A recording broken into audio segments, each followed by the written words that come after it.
10 palabras que dan vida. El deleite y el cumplimiento de los mandamientos de Dios, escrito por Jen Wilkin, es un libro que te ayudará a entender cómo los 10 mandamientos impactan tu vida hoy y te ayudan a amar a Dios y a otros, a vivir en libertad gozosa y a anhelar ese día futuro cuando Dios será adorado por la eternidad. Encuentra este y más recursos en lifeway.com.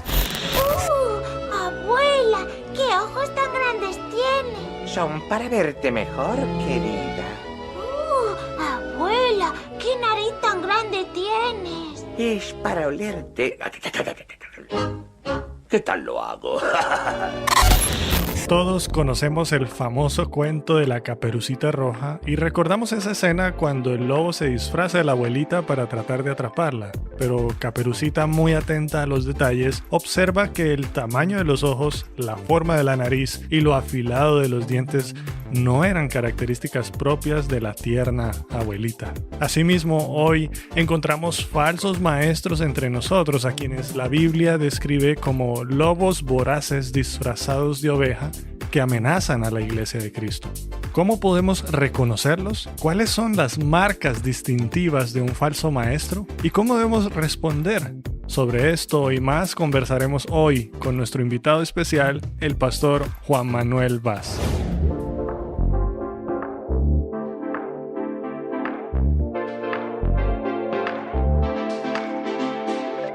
Bienvenidos todos, qué gusto tenerlos en un nuevo episodio de Textos Fuera de Contexto.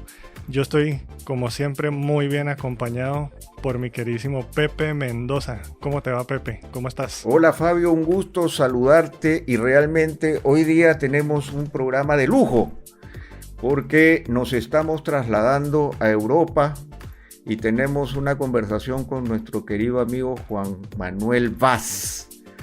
Juan Manuel, ¿cómo estás? Un gusto saludarte y tenerte aquí en Texto Fuera de Contexto. Hola Pepe, hola Fabio. Para mí es un verdadero privilegio poder compartir con vosotros estos minutos, este tiempo edificante y esperando de verdad, de todo corazón, que pueda ser de edificación para todos aquellos que lleguen a escucharlo. Me siento muy gozoso, de verdad, de participar con vosotros y estar haciendo cada día más y más amistades en el Señor. Nos gozamos entonces de estar aquí contigo y para empezar siempre nosotros queremos conocer un poco al personaje que está detrás del maestro. Así que quisiéramos que nos hables un poquito acerca de ti. ¿Quién es Juan Manuel? ¿En qué ciudad vive? ¿Casado? ¿Soltero? Cuéntanos un poquito acerca de ti. Bueno, soy Juan Manuel Vaz, tengo 33, casi 34 años, los celebraré en marzo. Todavía joven me considero. A pesar de ello, ya son 10 años pastoreando la Iglesia Cristiana Caminando por Fe, que se encuentra en la ciudad de Hospitalet de Llobregat, la cual pertenece a la provincia de Barcelona, aquí en España. Estoy casado con mi esposa Clícia Sousa, es brasileña, así que tengo parte de mi corazón del otro lado, también más cerquita de ustedes, está para allá también. Y estamos casados desde hace 12 años ya, y el Señor por el momento no ha permitido que tengamos hijos, y eso también en cierta manera nos ha permitido darle mucho tiempo al Señor, y es lo que hacemos todos los días de la semana prácticamente, sirviendo al Señor a tiempo completo.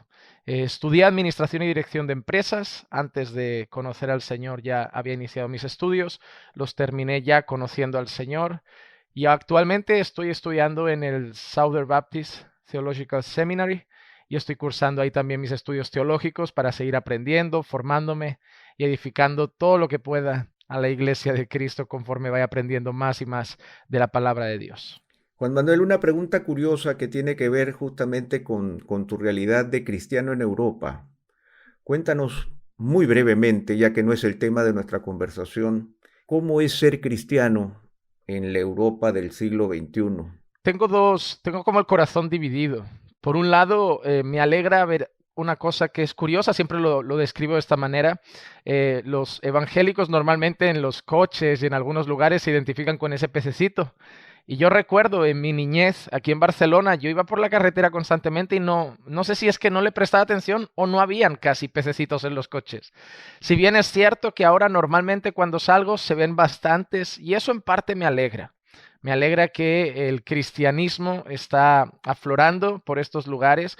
Se están abriendo muchas iglesias también en Barcelona y en el resto de España. El número de iglesias que se están fundando y abriendo cada vez son más.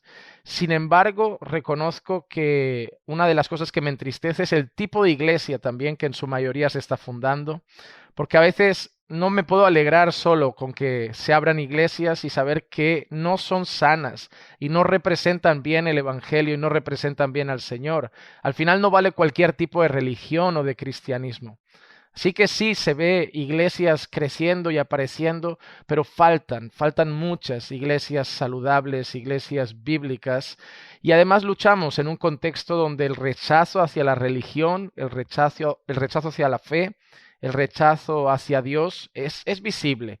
Un país muy liberal en cuanto a valores, donde la juventud está entregada al vicio ya cada vez a una edad más temprana, donde el feminismo, ideología de género tienen muchísima fuerza y donde estamos bajo presión con todas las leyes, valores y la moral que vive nuestra sociedad. Pero gracias a Dios también el Señor es fiel, sostiene a su pueblo y también Dios está edificando iglesias saludables en medio de todo eso. Pero debemos seguir orando y trabajando. Hablando un poquito acerca del ministerio al cual el Señor te ha llamado, mencionabas el pastorado en la iglesia desde hace 10 años, pero también es posible que algunos de la audiencia te ubican no tanto por la iglesia Caminando por Fe, es que se llama, ¿cierto? Pero te identifica más por tu canal de YouTube. Así es. Y los videos que tú subes. ¿Cómo fue que nació así brevemente esta iniciativa de tu canal y el contenido que subes? Bueno, yo tenía mi perfil de Facebook, como muchas personas, donde publicaba fotos y bueno, cuando empecé el ministerio, pues frases o extractos de algunos sermones de 1 minuto y cosas similares. Y recuerdo que se me acercó una hermana de la iglesia y me dijo, pastor, ¿usted ha pensado en abrir una página y un canal? Y digo, ¿por qué? Me dice, no, porque el perfil está bien, pero en esto de los amigos máximo tendrá 5,000, las páginas no tienen límites, los canales pueden llegar a mucha gente.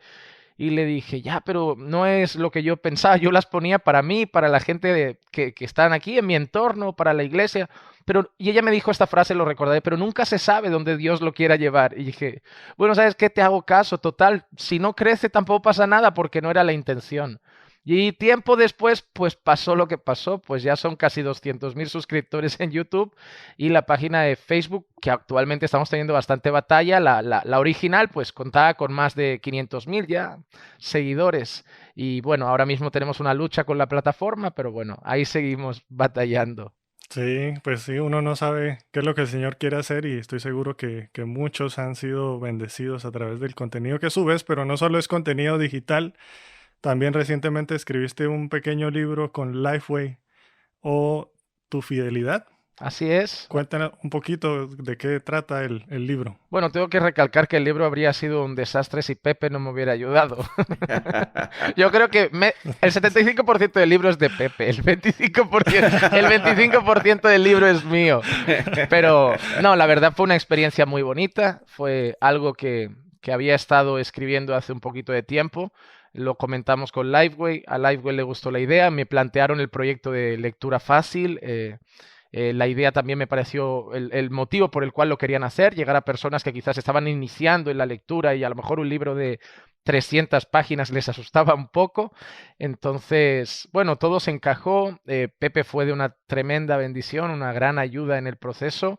Y bueno, cuando lo recibí en mis manos, el poder ver las ideas sobre la fidelidad de Dios hacia nosotros y al mismo tiempo cómo nosotros respondemos con nuestra fidelidad hacia Él cuando entendemos esa enorme fidelidad, esa fidelidad mutua que por amor se guarda y verla plasmada en ese librito y haber recibido, la verdad, tantos mensajes, sobre todo fotos de personas que se lo compraban y en otros países se hacían la foto con el libro, me la hacían llegar, mira, por fin lo tenemos y no, a mí de verdad me ha llenado de muchas alegrías. El libro ha sido de mucha bendición para muchas personas que me han escrito, pero sobre todo a mí también me ha traído mucha alegría al corazón. Está bien, Juan Manuel. Y una última pregunta que no puede faltar. Primero, porque eres español. Segundo, porque estás casado con una brasileña. Y tercero... Voy con Brasil en el Mundial. Ah, bueno, esa era una.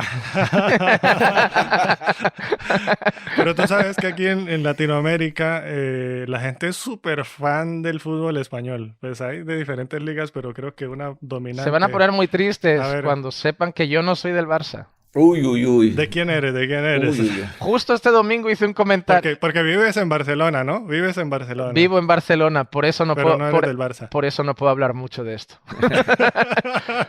Pero es que no soy ni del Barça ni del Madrid. Yo siempre digo a las personas que desde pequeñito era del Barça, porque uno nace en una casa aquí en Barcelona, tú naces en una casa y como papá sea del Barça, a ti te hacen del Barça, tú no escoges. Esto es la soberana elección de tu padre. O sea, te compran la camiseta del Barça, los zapatos del Barça, te cantan, te ponen los partidos y es como tú eres del Barça porque yo soy del Barça. Pero claro, uno crece y al final uno tiene ya sentido común y dice, no, pero mi padre, ¿por qué deja de cenar cuando el Barça pierde? Digo, no, ser del Barça es muy doloroso. Mi padre era bien aficionado hasta el punto que si el Barça perdía algún partido y mi padre no había cenado, ese día ya no cenaba, se le cerraba el estómago. Ya. Y no, yo le dije, yo un día, no sé, por divertirme se me ocurrió, yo tengo familia en el sur de España, en Andalucía. Y en Andalucía la rivalidad ya no es Barça en Madrid, es Sevilla y Betis. Ok. Y yo pues dije, no, me voy a ir con los perdedores, con los que pierden siempre y lo celebran igual. Y bueno, actualmente la verdad, soy del Betis. Ok.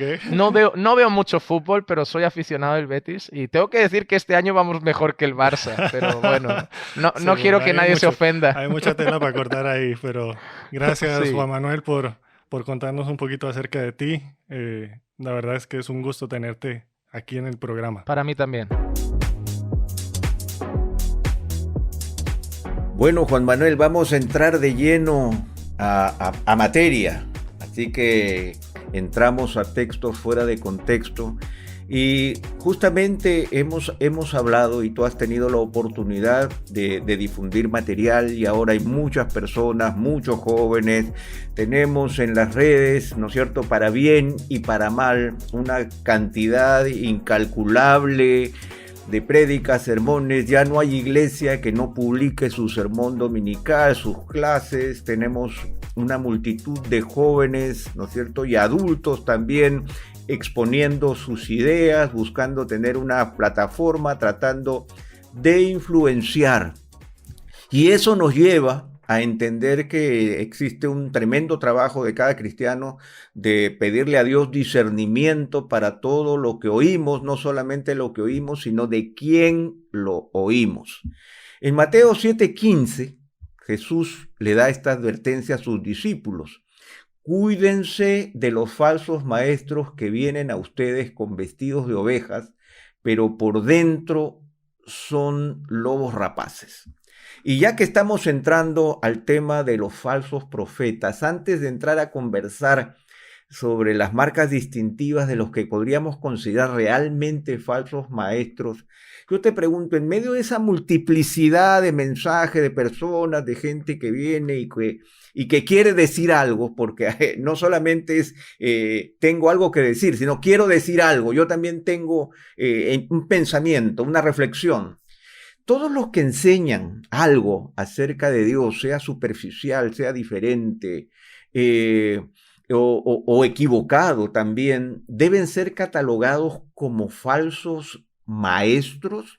O sea, dentro de todos esos yo tendría que decir, fulanito, este jovencito de 20 años que está escribiendo, le digo, tú eres un falso maestro porque cometen errores en su exposición o interpretación de la Biblia. ¿Cómo los catalogamos? Bueno, yo creo que hay que aprender a diferenciar entre un maestro con errores y un falso maestro.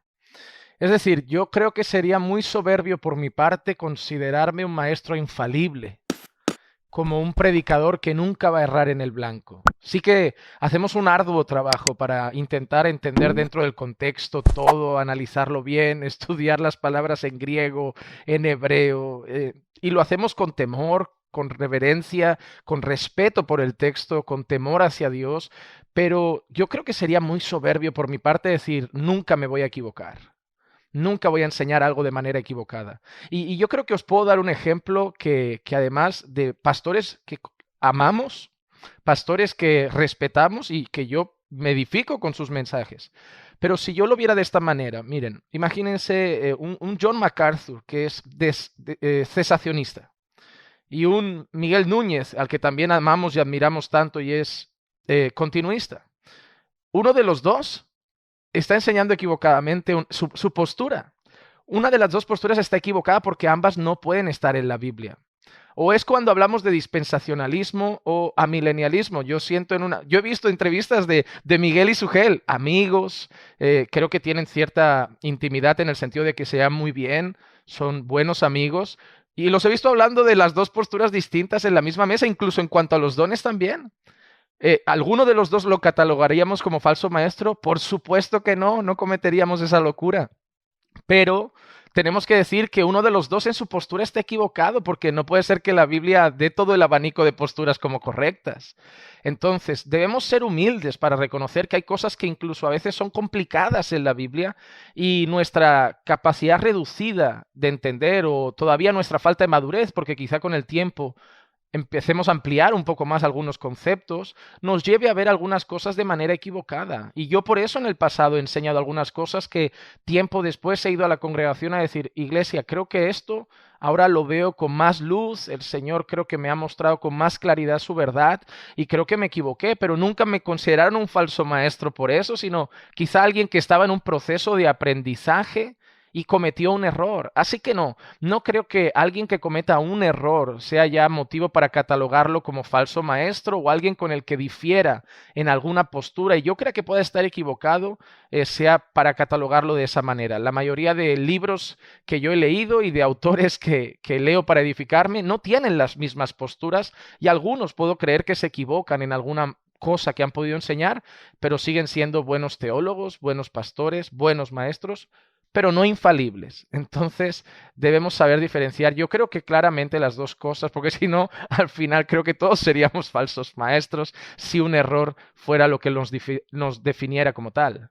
Hay muchos cristianos entusiastas que, como tú dices, son rápidos para sacar la pistola de la catalogación, podríamos decirlo así, son como del oeste, no sacan rápido y rápidamente elevan el grado, le dan el grado de falso maestro a este y al otro, especialmente en esta cultura de cancelación que existe en nuestro tiempo y que también nos afecta a nosotros los cristianos.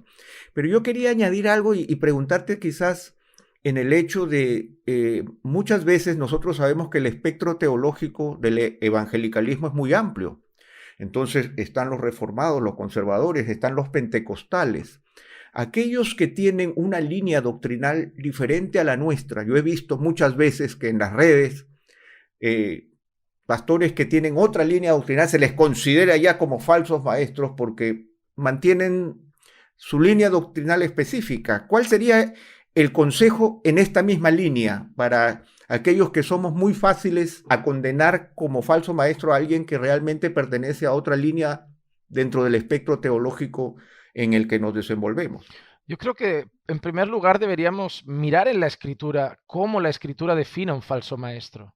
Las cosas que la Escritura define a un falso maestro, y no es precisamente que no cometa errores en su teología. No es eso. Lo que la Escritura dice de un falso maestro lo veremos después, pero apunta más a los frutos, a los deseos del corazón, a la manera en que se relaciona con los fundamentos como el Evangelio, pero no con cosas secundarias.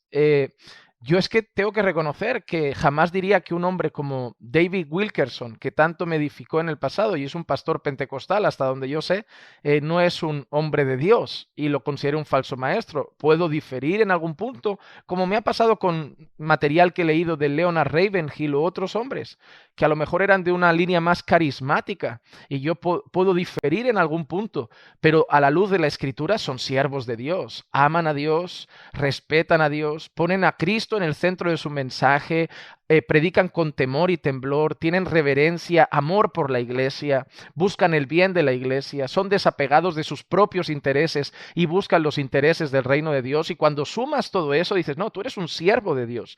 Pienso diferente a ti en estas cosas, pero tú eres un siervo de Dios. Entonces debemos ir a la Escritura a la hora de saber ver cómo define la Escritura a un falso maestro y entonces ponerle esa etiqueta, que no está mal ponerla.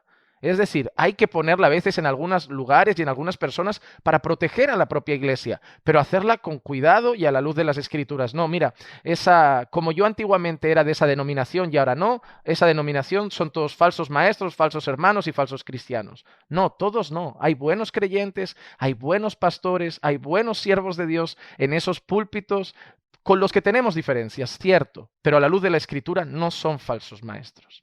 No es mi percepción de la verdad lo que define un falso maestro, sino la definición bíblica de un falso maestro. Ahora, siguiendo justamente en esa dirección, porque la advertencia de Jesús sobre cuidarnos de los falsos maestros disfrazados de ovejas nos lanza de por sí una pregunta inmediata, y entonces, ¿cómo diferenciamos entre una oveja y un lobo disfrazado de oveja? Porque no es una tarea fácil. Hay que decir que no es algo tan sencillo.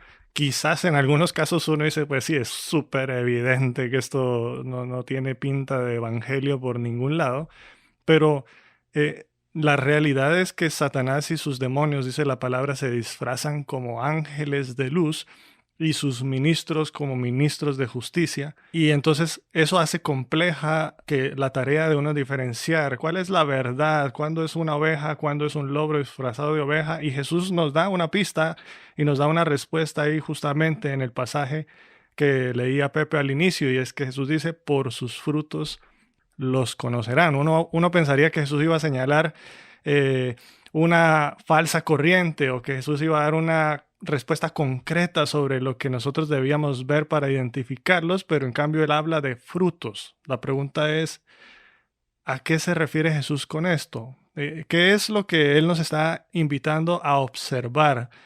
Si la falsa enseñanza no es solamente la doctrina que uno enseña, sino lo que uno ve en la vida, ¿cómo podemos observar eso? Y hablándolo en el tema en medio de la pandemia, como introducía Pepe, en un mundo digital, ¿cómo podemos llevar a cabo esa tarea de observar frutos para identificar un falso maestro? Yo creo que a través de Internet es todavía más complicado, porque por un vídeo pocos frutos se pueden apreciar. Valorar y juzgar la vida y el fruto de una persona por la hora que dura el mensaje que va a transmitir, a veces es muy complicado. Como bien comentabas, la Biblia habla de ese disfraz como de un ángel de luz que Satanás usa, incluso como sus siervos también se disfrazan de siervos de justicia. La Biblia también menciona esa apariencia de piedad. Es decir, por fuera, a simple vista, lo parecen hermanos, parecen pastores, parecen siervos, parecen creyentes, tienen apariencia.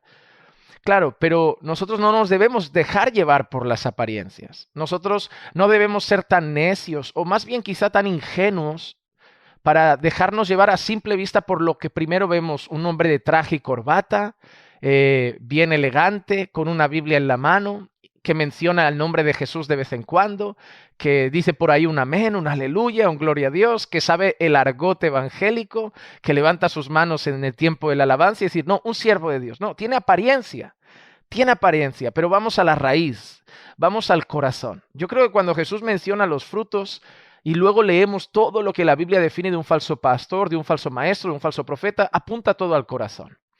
Cosas como que harán mercadería de vosotros, su vientre será como su Dios. Entonces uno ve, ¿en qué se va a centrar ese hombre? En sí mismo. En primer lugar, es un hombre que va a ser protagonista de todo, va a ser protagonista de sus mensajes, va a ser protagonista de su historia, va a aparecer más incluso que el Evangelio. Su grandeza, cómo ha sido bendecido, todo lo que el Señor le ha dado, cómo el Señor lo ha usado, lo que el Señor ha hecho a través de él. Él. Dios aparecerá en la historia, pero veremos que Él aparece más que Dios. Él es el protagonista. Luego apuntará a ¿qué? A hacer mercadería de las personas. Hacemos mercadería cuando vemos a las personas como un producto. Y cuando vemos a las personas como un producto es porque queremos hacer negocio con ello. Y el negocio envuelve ¿qué? Dinero. Y la raíz de todos los males es el amor al dinero. Y por eso uno de los evangelios falsos más evidentes, que ni siquiera tiene la apariencia, es el evangelio de la prosperidad. Eso es pura mercadería, eso es puro negocio. El dinero empieza a ser el centro, el hombre empieza a ser el centro. ¿Cuál es el centro del evangelio? Cristo, no el hombre. Es Cristo. Entonces empieza a ir a sermones donde el hombre aparece en el centro. Ya no solo el predicador, sino también la audiencia. El hombre en el centro. Humanismo puro y duro. completamente egocéntricos.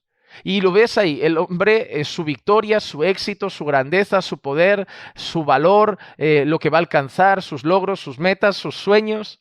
Y tú empiezas a ver cuál es la motivación del corazón de estas personas. Cosas vanas y pasajeras, cosas materiales. El reino de Dios no está en primer lugar. Cristo aparece parcialmente en la historia. El evangelio apenas se muestra. La palabra arrepiéntete no aparece. La palabra niégate a ti mismo no aparece. La palabra toma tu cruz no aparece. Aparece la palabra sueña en grande, que Dios tiene cosas mayores para ti. Aparece la palabra pisa, que todo lo que pise la planta de tus pies será tuyo. Aparece la palabra tú más que Dios. Aparece un hombre grande y un Dios cada vez más pequeño, cuando debería ser un Dios cada vez más grande y un hombre cada vez más diminuto. Entonces vemos que el centro del corazón es el hombre, es lo que el hombre puede conseguir en esta tierra, son bienes materiales, es éxito financiero, son cosas que engrandecen el ego y el corazón del hombre, y Cristo empieza a brillar por su ausencia. Yo creo que los frutos por ahí van también. Van por la motivación del corazón, el deseo del corazón. Y claro, luego empieza uno a sumar las vidas que se viven, el lenguaje que utilizan, sus familias desordenadas, testimonios que no van acorde con lo que la Biblia muestra de un pastor irreprensible, marido de una sola mujer y tantas otras cosas. Entonces, cuando uno suma carácter, testimonio, mensaje, motivación del corazón, que eso llamaríamos frutos, eso es igual a un falso maestro.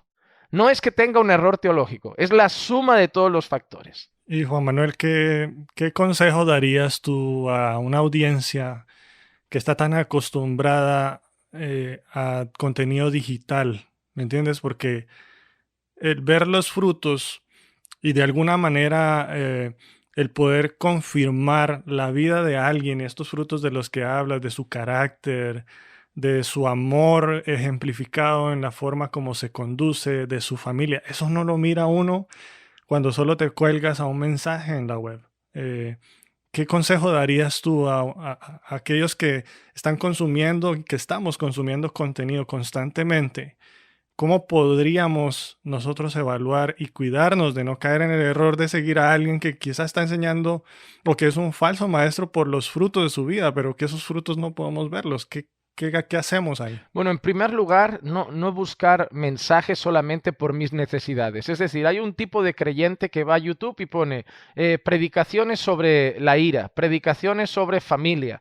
Y lo primero que sale, porque tiene una necesidad, quiere aprender sobre un tema, quiere aprender, pero no ve el autor del mensaje, no conoce la fuente, solamente ve un mensaje que le interesa, un título llamativo. Por eso nosotros en las redes lo sabemos y ponemos títulos que son llamativos, porque las personas lo primero que van a ver antes de darle clic es el título, el nombre de la persona. Por ejemplo, si yo pongo un vídeo en mi canal y pongo Paul Washer, tiene muchas visualizaciones, porque Paul Washer es una persona muy querida, muy admirada, una persona muy respetada, entonces tienen interés de ver qué dijo Paul. Si yo pongo Juan Manuel, tiene menos a lo mejor. ¿Por qué? Por esos temas. Y sabemos cómo funcionan las redes. Las personas, entonces, no se deben dejar llevar solamente por un título o el tema que tengo necesidad. Deberían ser un poco más prudentes y sabias, porque a veces no va a ser un mensaje completo que está mal, pero por dentro va a haber un poquito de levadura que va a leudar toda la masa. Y lo peor es que a lo mejor empiezo a confundirme con las enseñanzas de mi iglesia, empiezo a confundirme con lo que me está enseñando mi pastor, y yo creo que si Dios ha dado pastores, Dios ha dado herramientas en internet como, no sé, páginas como Coalición y otras páginas que tienen fuentes donde puedes encontrar iglesias saludables, pastores recomendados, libros recomendados, ¿por qué no ir a una de esas fuentes que llevan más años en el Señor, que tienen más conocimiento y simplemente acercarte a lo mejor a tu pastor y decir, pastor, me gustaría ver sermones de esto, ¿hay algún pastor que me recomiende? ¿Hay algún pastor que usted me podría recomendar como algo útil? ¿Alguna página? ¿Algún libro? Y ahí uno va un poco más confiado. Pero al final uno va a tener que conocer la verdad, porque si su pastor es uno de los que está un poco torcidos, al final no le va a recomendar nada bueno. Entonces, el creyente, ahí vemos la gran responsabilidad de escudriñar las Escrituras. La gran responsabilidad de todo creyente es escudriñar las Escrituras. Porque si al final tú pones tu confianza en tu pastor, al final tienes que tener la plena certeza de que tu pastor es un siervo de Dios y te va a encaminar bien.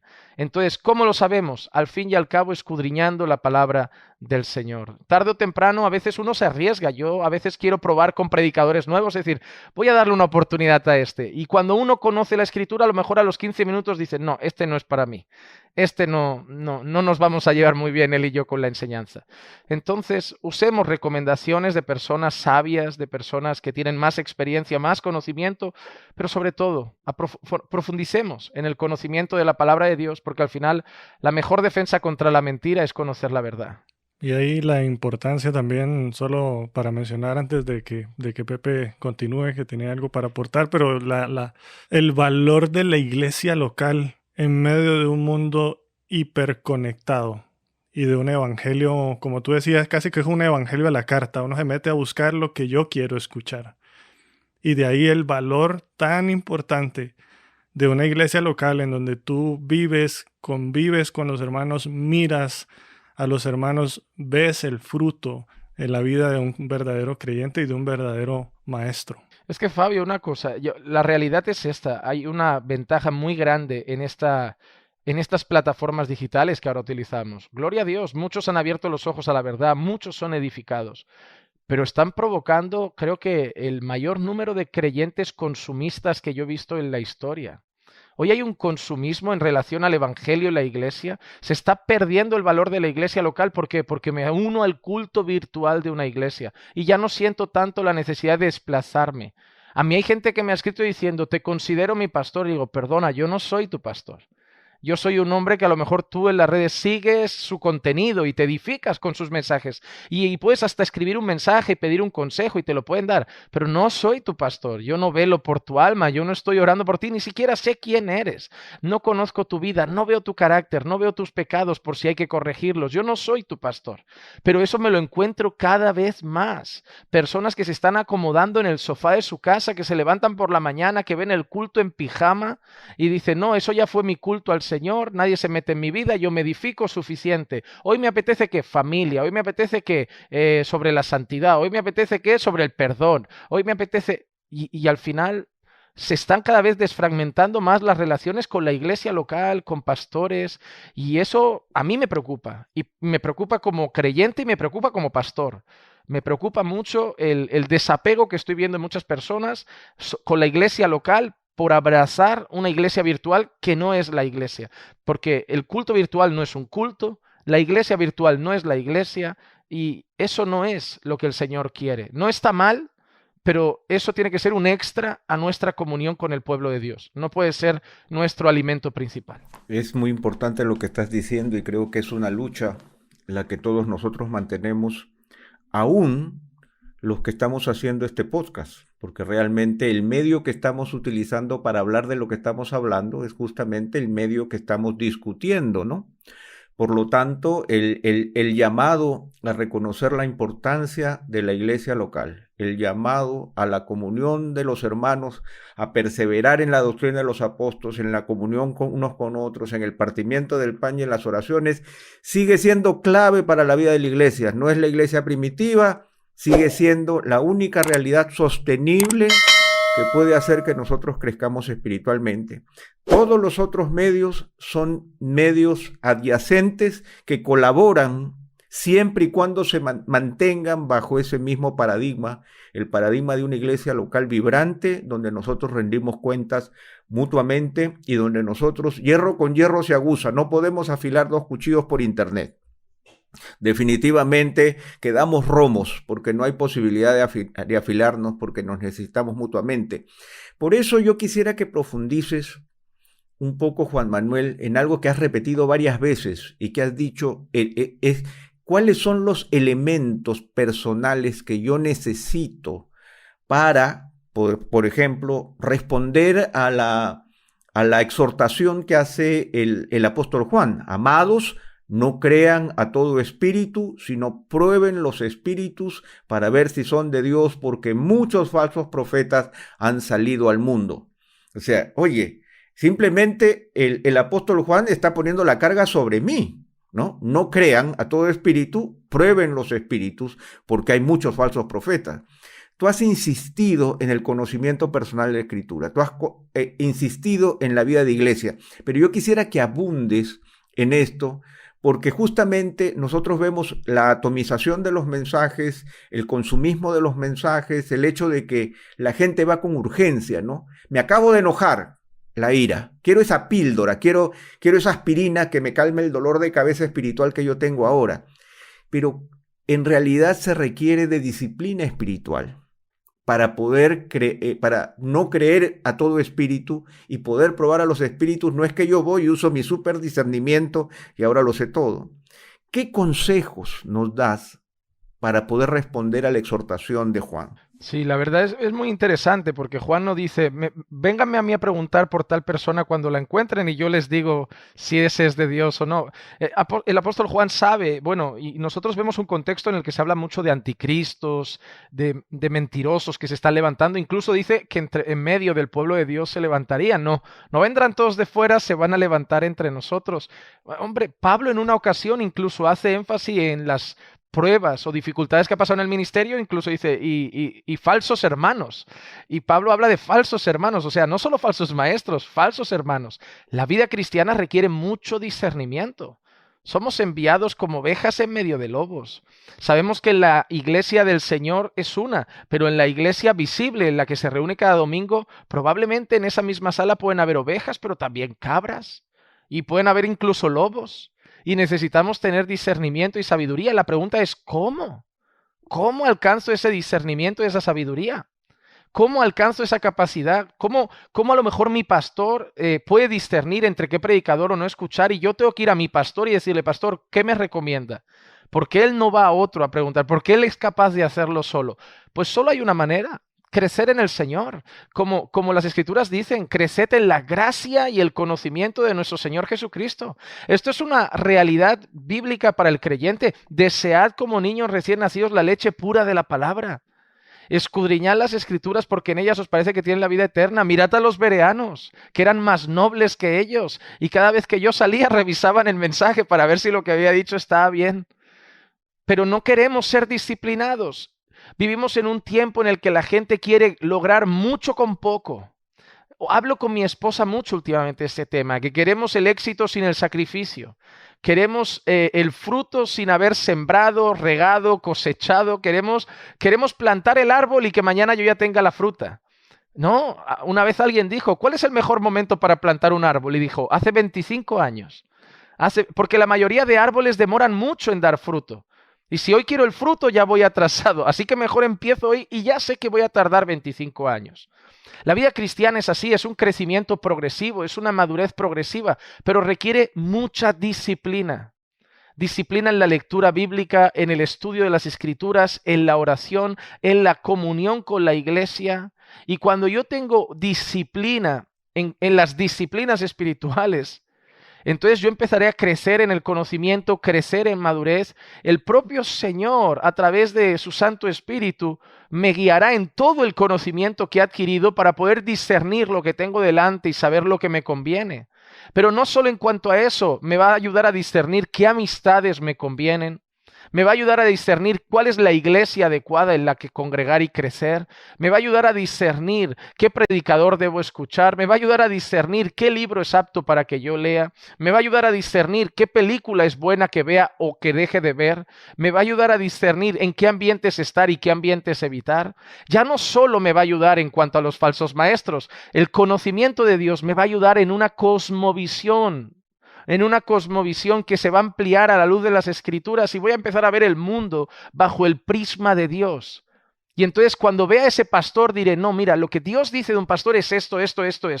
¿Y por qué lo sé? No porque me lo ha dicho mi pastor, porque lo he visto en las Escrituras, lo he aprendido en las Escrituras. Y lo que Dios dice de un pastor no lo veo en ese hombre, por lo tanto lo desecho. No porque alguien me lo dice, sino porque no está reflejado en las verdades bíblicas sobre lo que es un siervo de Dios.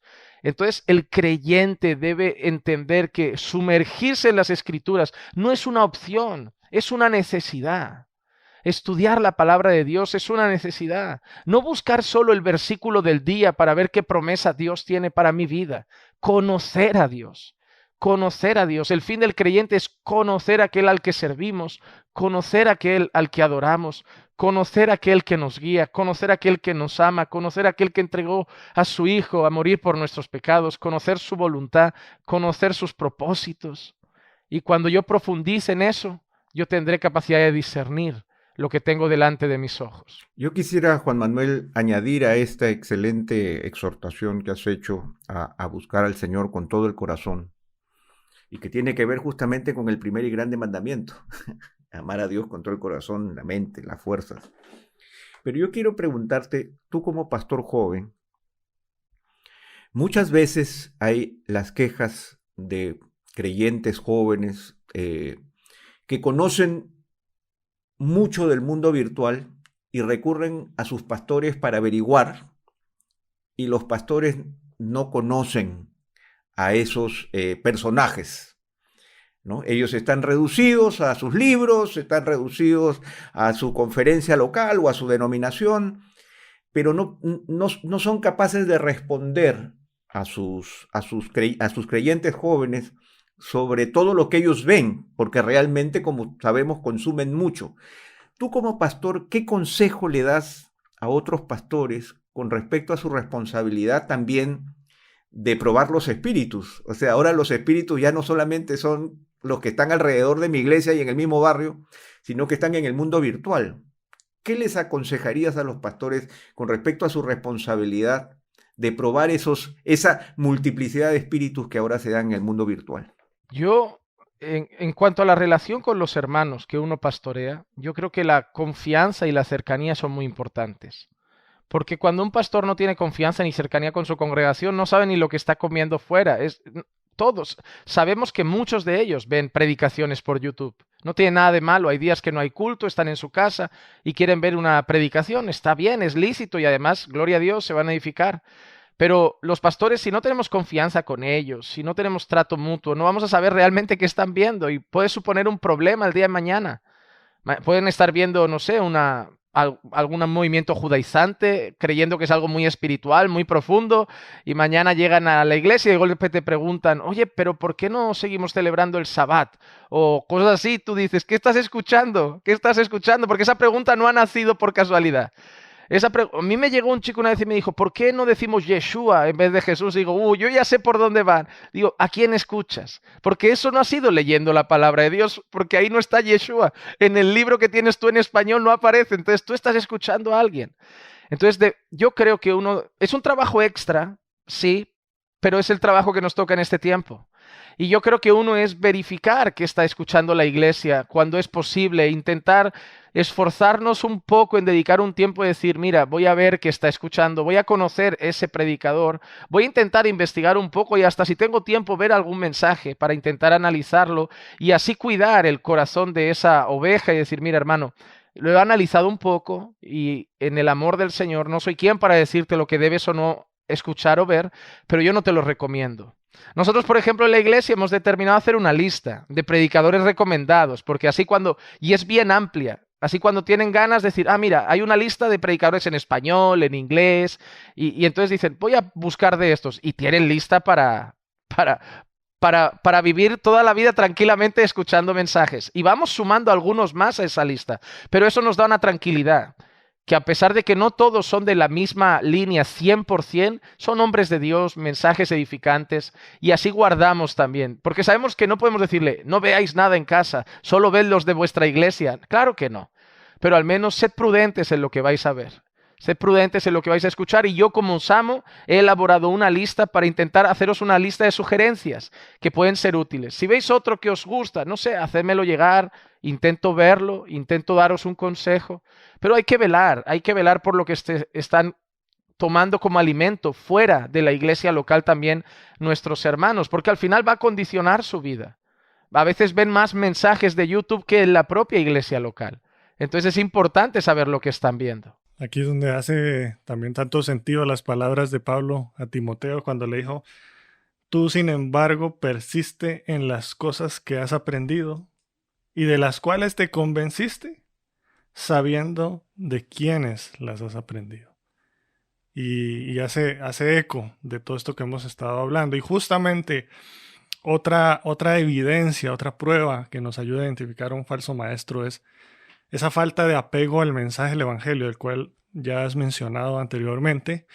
Y es la razón por la cual Pablo le escribe a los Gálatas con urgencia. Pero uno lee Gálatas y yo me imagino acá a Pablo como con la cara roja, frustrado, como molesto, decepcionado, cuando les dice: me maravillo de que tan pronto ustedes hayan abandonado a aquel que los llamó por la gracia de Cristo para seguir un evangelio diferente. Que en realidad no es otro evangelio, dice, sino que hay algunos que perturban a ustedes y quieren pervertir el evangelio de Cristo. ¿Cómo podemos saber, Juan Manuel, cuando alguien está pervirtiendo el evangelio de Cristo? Hay algunas, ya mencionaste algunas en nuestra conversación, pero hay algunas falsas doctrinas o hay algunas corrientes extrañas, enseñanzas hoy que servirían como ejemplo de un evangelio diferente. Yo creo que hay varias y que además mencionarlas es totalmente lícito y bueno, y es necesario. Hablando de Gálatas, Pablo estaba enfrentando a judaizantes. Y eso es evidente. Gente que se estaba queriendo volver a circuncidar. Alguno a lo mejor lo habría hecho. Después de leer a Pablo se arrepentiría, pero era eso. Cuando yo leo el libro de Hebreos, del que, bueno, se habla mucho del autor, pero digamos que es anónimo porque la escritura no lo determina. El libro de Hebreos también es un grupo de personas que ha creído el evangelio, creyentes en el Señor, pero que ahora están siendo presionados por sus compatriotas a volver a sus raíces judías y volver a su antiguo sacerdocio, a los sacrificios. ¿Y qué hace el autor? Volver a la cruz y a exaltar a Cristo sobre todas las cosas, a exaltar la obra expiatoria, a exaltar la redención en Cristo, a exaltar las promesas en Cristo, las bendiciones espirituales en Cristo, y dejar claro a los hebreos que esas cosas estaban hasta el tiempo, como dice el autor, de reformar las cosas, apuntando a que Cristo y su obra redentora lo cambió absolutamente todo en esta historia. El mensaje del Evangelio es ese, es Cristo y Cristo crucificado. Es todo lo que Cristo alcanzó en la cruz del Calvario. Es la persona de Cristo, la obra de Cristo, muerte de Cristo, resurrección de Cristo, ascensión de Cristo y segunda venida de Cristo. Es Cristo, Cristo, Cristo. Si se empieza a salir del mapa Cristo, eso es otro evangelio. A veces hablamos de otros temas, pero al final apuntan a Cristo. Cristo es la base, Cristo es el que da el poder para eso, Cristo es la fuerza para eso, Cristo es la esencia de eso, Cristo es lo que hace eso posible, pero Cristo sigue en el centro. En el mensaje estará Cristo. No habrá nada fuera de Cristo. No habrá nada fuera del Evangelio y de todo lo que Cristo logró en la cruz del Calvario. Pero nosotros vemos a los judaizantes que apartan a Cristo de la historia y vuelven a ¿qué? Si tú escuchas a un judaizante, la palabra Torá aparece 1000 veces más que la palabra Cristo. La palabra Torá, movimientos como volviendo a las raíces hebreas y que quiere que todo el mundo vuelva a judaizarse, que el cristiano se vuelva un judío, en pocas palabras, un judío. Eso es un movimiento que hoy está muy fuerte. En España está cobrando fuerza y hace no mucho tiempo hablé con un pastor, ya un tiempo hablé con un pastor, Rafael Alcántara, está en República Dominicana también, y él me lo comentaba que allí también están surgiendo con fuerza los movimientos judaizantes. Otros movimientos que tenemos como falsos evangelios, el evangelio de la prosperidad. Un evangelio donde la redención no es el centro, sino el éxito, la grandeza, el alcanzar cosas materiales, el alcanzar fama, el poder del hombre, la capacidad del hombre, la importancia del hombre. El evangelio de la prosperidad es otro claro falso evangelio. El evangelio humanista de nuestros tiempos, donde el hombre es el centro, que el hombre se sienta bien, que el hombre se sienta importante, que el hombre se sienta poderoso, que el hombre se sienta querido, que el hombre se sienta amado, que el hombre se sienta motivado. Ese evangelismo que es más coaching, que son más un coach que un predicador, eso es un falso evangelio. Cristo no está en el centro, es el hombre. Y podemos llegar también al movimiento del palabra de fe, Kenneth Copeland y todos estos hombres con su decláralo, profetízalo, esos movimientos que simplemente le otorgan al hombre un poder que no tiene, una capacidad que no tiene, empoderan al hombre y ponen, parece que a Dios al servicio del hombre. Esos son falsos evangelios. Hay otros hermanos de otras corrientes que podemos ver puntos de la Escritura distintos, sí, pero no son anatema, no son otro evangelio. Si yo me siento, y lo he hecho, con un pastor pentecostal temeroso de Dios y le digo, y hablamos del Evangelio casi al 100%, a lo mejor diferimos en el tema de la seguridad de la salvación. Pero en cuanto a la salvación, ¿quién otorga la salvación? ¿Quién es el centro? ¿Quién es el punto de partida de todas las cosas? Vamos a estar de acuerdo en algo. Cristo es el centro. Debemos predicar a Cristo y Cristo crucificado. Pero cuando me siento a lo mejor en una mesa con otro que predica un falso evangelio, ahí no, Cristo ya no está en el centro. Es el hombre, es el poder del hombre, la capacidad del hombre, lo que el hombre puede alcanzar, lo que el hombre vale. Cristo ya no aparece en el centro. Eso es otro evangelio. Debemos saber diferenciar entre diferencias y debemos saber diferenciar entre otro evangelio, fundamentos. Y ahí sí, y ser contundentes en eso. Esas personas para Dios son anatema. No para nosotros, para Dios. Y esa palabra es muy peligrosa, es contundente, es malditos, malditos. Muchas veces, Juan Manuel, y volviendo a esto que forma parte de la cultura contemporánea, es el hecho de la atomización también del conocimiento.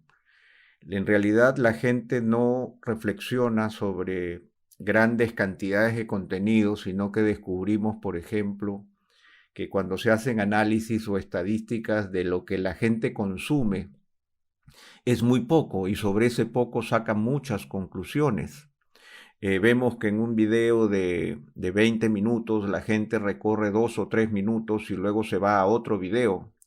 O vemos que, por ejemplo, el Instagram te presenta una foto del pastor y con una frase muy linda, muy poética, nos estamos volviendo en una espiritualidad poética, o sea, que impacta mis emociones, pero que le falta contexto, que no tiene contenido.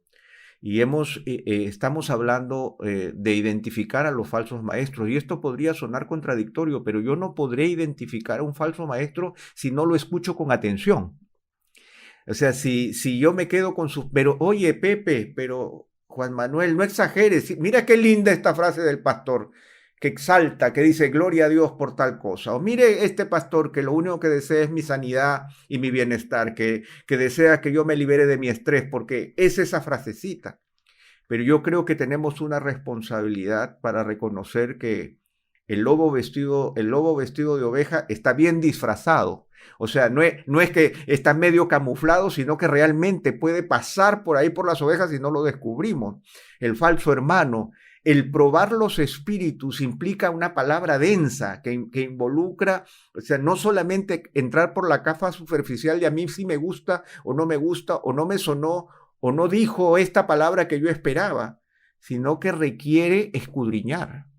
Pero para poder escudriñar al falso maestro, yo primero debo escudriñar la palabra, pero hay una invitación a no lo tomen a la ligera. El apóstol Pablo le decía a Timoteo, ten cuidado de ti mismo y de la enseñanza. Y yo creo que este es un pasaje que nosotros tenemos que volver a considerar en este tema. Debemos invitar a poder discernir correctamente a los falsos maestros, pero no de sus frasecitas, sino hacer un estudio concienzudo de lo que enseñan. Yo creo que sí, porque yo hice una prueba hace ya más de 2 años, no, y el resultado fue asustador. Yo cogí frases de falsos maestros, de supuestos apóstoles y profetas de nuestros tiempos, y las hice una lista de 20 frases, y todo fueron amén, me gusta, no, gloria a Dios, pero no puse el autor, puse la frase. Al día siguiente hice una publicación de las mismas frases con el autor.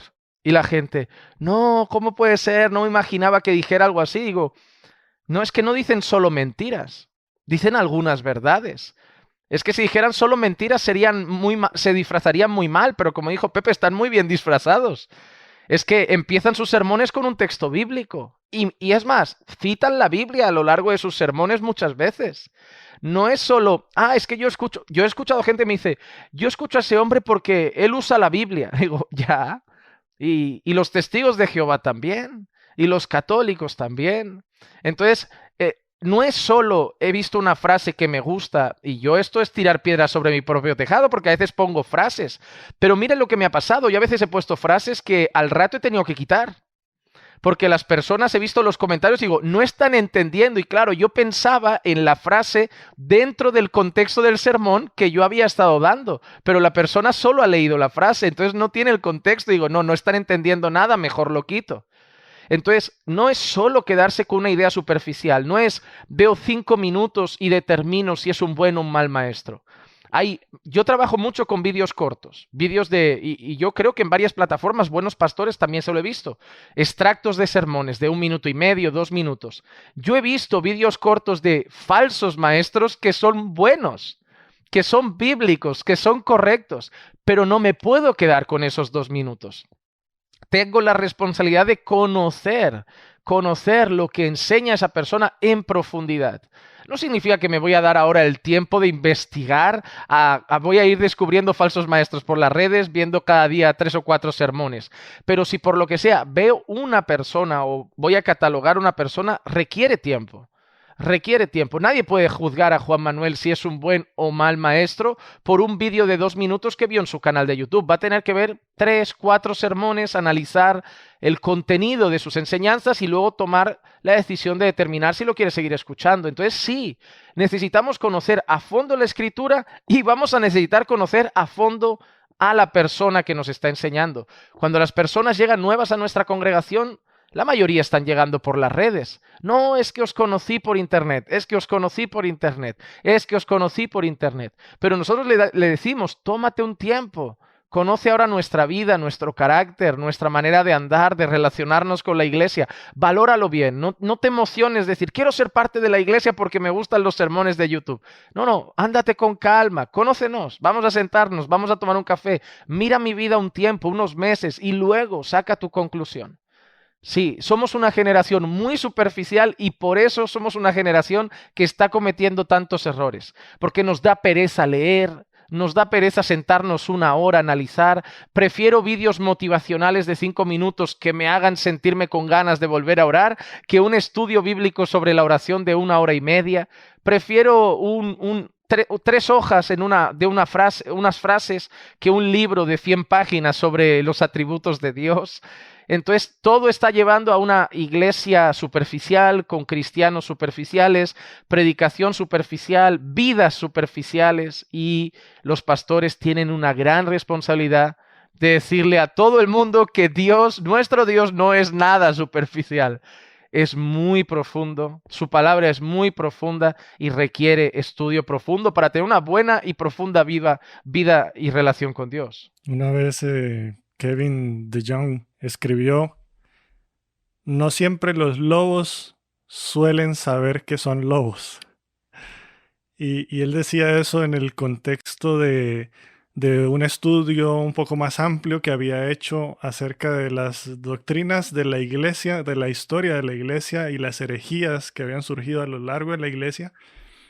Y él hablaba de cómo algunos de estos herejes que fueron señalados como herejes en realidad estaban sinceramente equivocados. No eran como, porque encontramos estos falsos maestros que saben lo que están haciendo y que toman prestado este lenguaje y esto y agarran la palabra y saben por dónde ir y cómo manejarlo. Y él decía, pero también hay otros que hemos visto a lo largo de la historia que genuinamente están equivocados. Y eso me lleva a mí a la última pregunta, Juan Manuel, que no queremos que este tiempo se acabe porque está muy buena la conversación, pero tenemos que aterrizar en este punto, y es la patada voladora que aquí te va, Juan Manuel.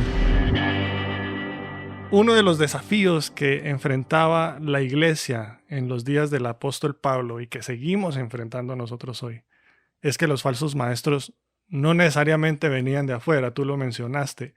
Creo que es parte de lo que está viviendo también Timoteo y la carta que Pablo, la segunda carta que le habla, y unas advertencias que encontramos ahí. No siempre vienen de afuera, también vienen de adentro, de las mismas bancas de la iglesia. La pregunta es, ¿puede un cristiano llegar a convertirse en un falso maestro? Acabar así va a ser tenso, ¿eh?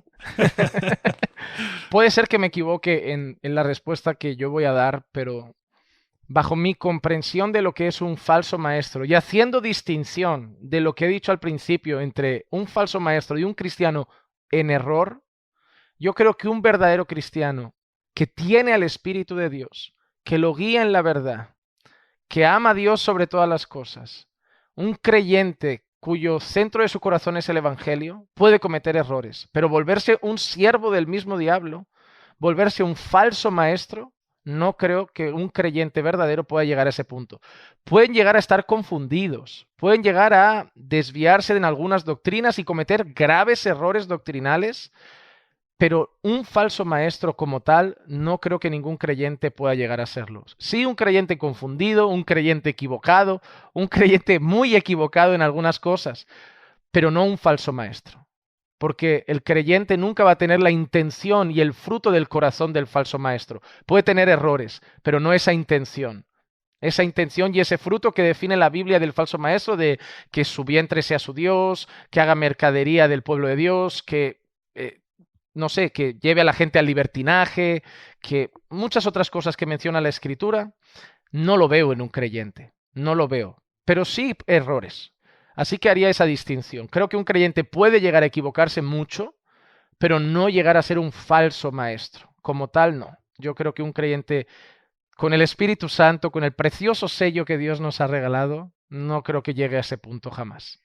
Queremos agradecerte, Juan Manuel, por este excelente tema que ha sido muy esclarecedor, pero al mismo tiempo ha llamado nuestra atención y ha generado advertencias serias. Yo creo que lo fundamental es entender que cuando hablamos de falsos maestros, no solamente estamos hablando de lo que dicen o dejan de decir, sino que también estamos haciendo una evaluación de su carácter. Yo creo que no podemos olvidar que cuando el apóstol Pablo habla del carácter de los siervos de Dios, lo pone como algo preeminente, porque por sus frutos los conoceréis. Y ese fruto no es solamente su elocuencia o el tamaño de su iglesia o lo inmenso de su ministerio o la capacidad que tiene de poder alcanzar muchos seguidores, sino realmente de un corazón contrito, de un corazón humillado en la presencia de Dios que reconoce a Jesucristo como su Salvador y que no puede dejar, como decía el apóstol Pablo, que no podía callar y que él solo conocía a Cristo y a este crucificado. Él se olvidó de retóricas y de elocuencias y él reconocía que era solamente Cristo el suficiente para cambiar las vidas y reconocer de dónde nos ha sacado el Señor. Esta experiencia de salvación que nos lleva a reconocer que el Señor nos sacó de la misma muerte espiritual para darnos vida, porque así a Él le plació, solamente por gracia en Jesucristo.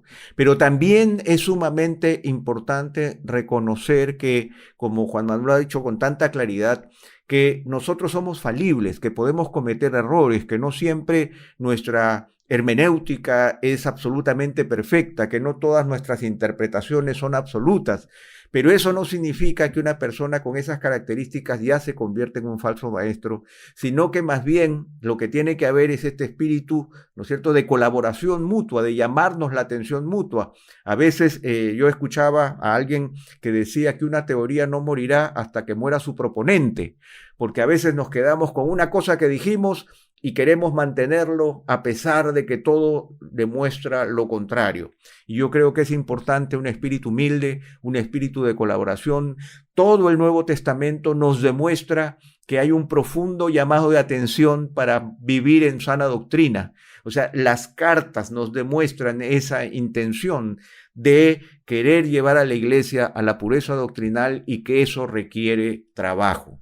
Pero también hemos dicho, y esto es evidente, hemos dicho tantas cosas que resumirlo toma otro podcast, pero también hemos hablado de la responsabilidad que tenemos como creyentes, no solamente de evaluar lo que es correcto o incorrecto, sino de nutrir nuestro corazón con la palabra de Dios y de, por sobre todas las cosas, formar parte de una iglesia local en donde seamos capaces justamente de reconocer aquello que es importante en nuestra vida. Podemos realmente tomar de muchos lugares, pero el modelo de Dios es el modelo de iglesia local en donde crecemos en comunión unos con otros, donde perseveramos juntamente en la doctrina, donde rendimos cuentas, donde participamos de los alimentos mutuamente y donde nos depositamos delante de Dios en oración todos juntos. Y eso es sumamente importante. Y por último, yo creo que también entre los consejos, muchos consejos que hemos recibido, es que también debemos ejercitar nuestro discernimiento en profundidad.